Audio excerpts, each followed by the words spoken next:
Hello, beginning band clarinetists. I want to show you and remind you about how to put your instrument together. Make sure you open your case with the name of the instrument on the top, the name of the instrument case, not the bottom, because the instrument will fall out when you open the case. Set it in your lap. The next step is to make sure that your corks are moist. They should be kind of greasy feeling a little bit. If they're not for some reason, then you need to put a little bit of cork grease on them. Cork grease is also the same as Vaseline. You can use Vaseline for it.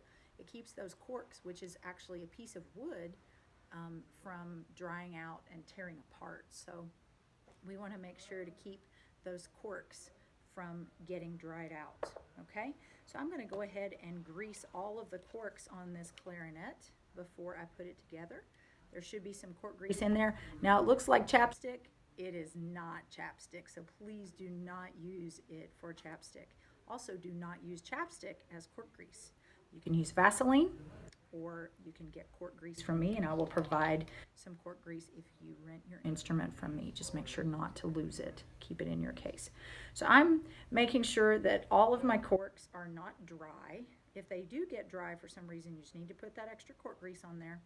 But if they do get dry and you don't have cork grease and you don't grease them for a long time, the corks will tear apart. And you don't want that because it's very expensive to get your corks replaced on your instrument. Okay, now that I've got my corks, and I need to grease that cork on my mouthpiece as well. Now that I've got my corks kind of greased here, I'm going to put my instrument together. Grab the two body parts of the instrument. Now you'll notice some of the keys on one part are kind of tiny, and some of them are big. So the bigger keys are going to be the bottom joint. Well, there's a special way you have to put your clarinet together. There's a little bridge piece right here on the top part underneath these four keys that goes on the top body piece of the instrument. And if you don't line that up properly, then you can cause damage on your instrument. So please be careful of that. I'm going to take my hand and cover the holes in the keys on the top joint, but I'm going to cover the bottom big fat holes on the bottom joint with my hand, and then I'm going to twist together, making sure to line up right in here, that bridge. There's a key that fits on top of another key piece. Okay? You line up the front of the keys with the front of the keys on both joints. Your left hand goes on top, just like recorder, and your right hand goes on the bottom. So all we're going to deal with is your left hand today, okay?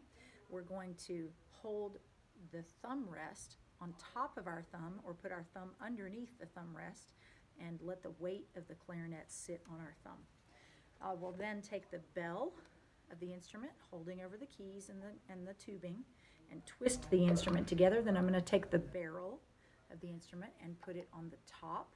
Find the side that works on that instrument. And I'm going to take my case and put it down. Now, I have a little bit different style mouthpiece and ligature than you might have. You're going to have three different parts of your instrument, okay, to make the sound. You've got the mouthpiece, you have a ligature, which may look kind of like this, and then you have a reed. Be very careful of the tip of that reed. It will break very easily. It's like the tip of a toothpick. So you must be very careful. You're going to line up the tip of that reed with the mouthpiece just to where you can see a little hairline of black of the mouthpiece. So this is lined up pretty well, and you can see what I mean there. The tip of the reed is lined up right at the tip of the mouthpiece. I'm going to hold that in place kind of at the bottom and slide my ligature over.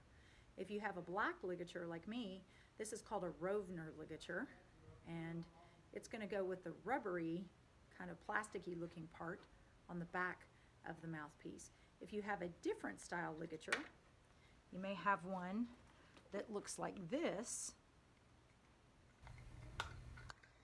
that is a screw metal style ligature. It's going to look like this. Then the screws are going to go on the back side of the mouthpiece closest to the reed, and that's how your ligature will fit on.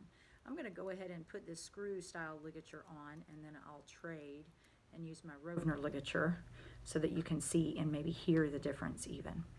Okay, so I've lined up that mouthpiece and read pretty well, making sure that the tip is protected so that this part does not get damaged of the reed. Before you put your reed on, okay, you want to need to put it in your mouth and make sure that it is moist. Otherwise, the reed won't vibrate properly when you put it on the mouthpiece. I'm going to put my Rovner ligature back on. It goes on about like that. Just under the curvy part of the reed, the ligature will go just below that little curvy part of the reed, and you can see that there. So I'm going to tighten up the ligature just a little bit, just until it starts to catch.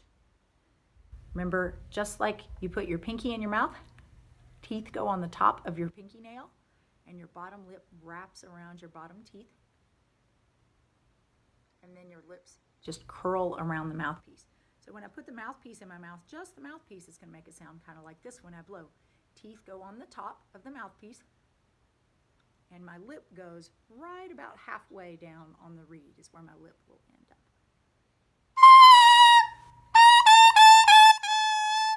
When I tongue, I'm going to tongue and let my tongue touch not the very tip of the mouthpiece or of the reed, but kind of the flat part underneath the tip of the reed.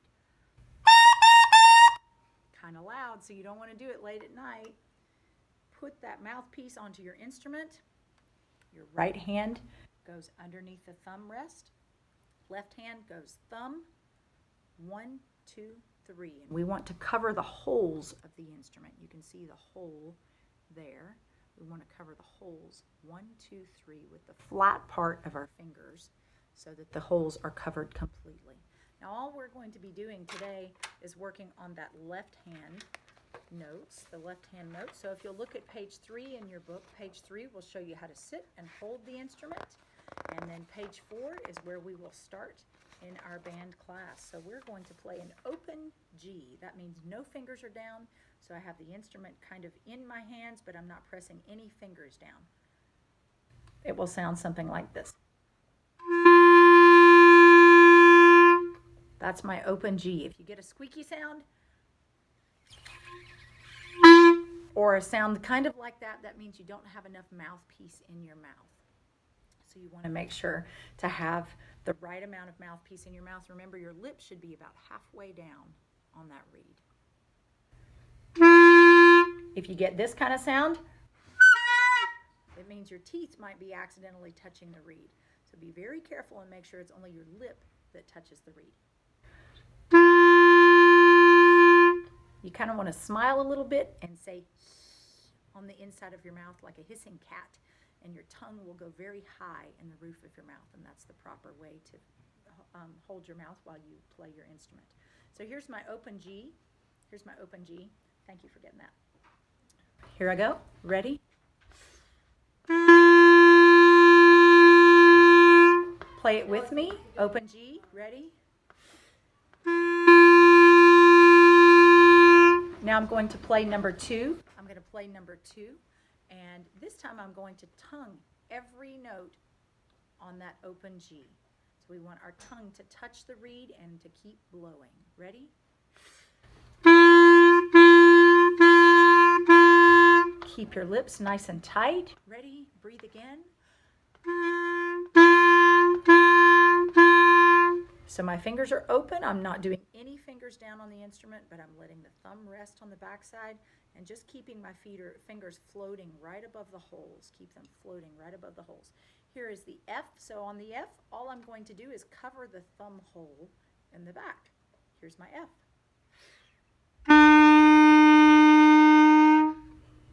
Let's do the F together. Number 3. Ready? And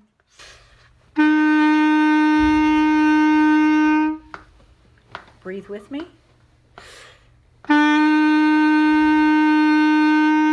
And it's okay if the sound is a little bit shaky at first. It just means the muscles are getting adjusted. So number 4, we're going to change notes. We start with an F, so cover the thumb hole with your thumb down, and then open the thumb hole to play your open G note. Here we go, number 4. Ready? And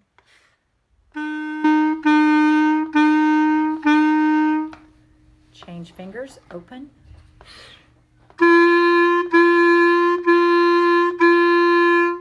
And number number 5 is an E note. So we're going to cover our thumb and our pointer finger hole on the instrument, and you can see the fingering there by number 5.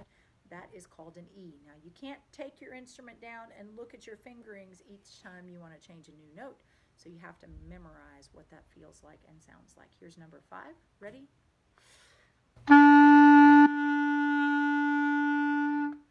Do it again with me. Ready? On your E.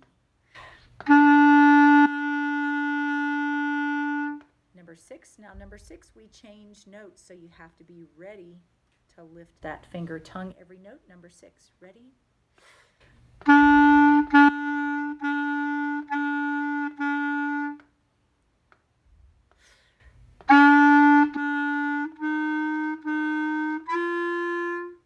Happy practicing, and we'll see you soon.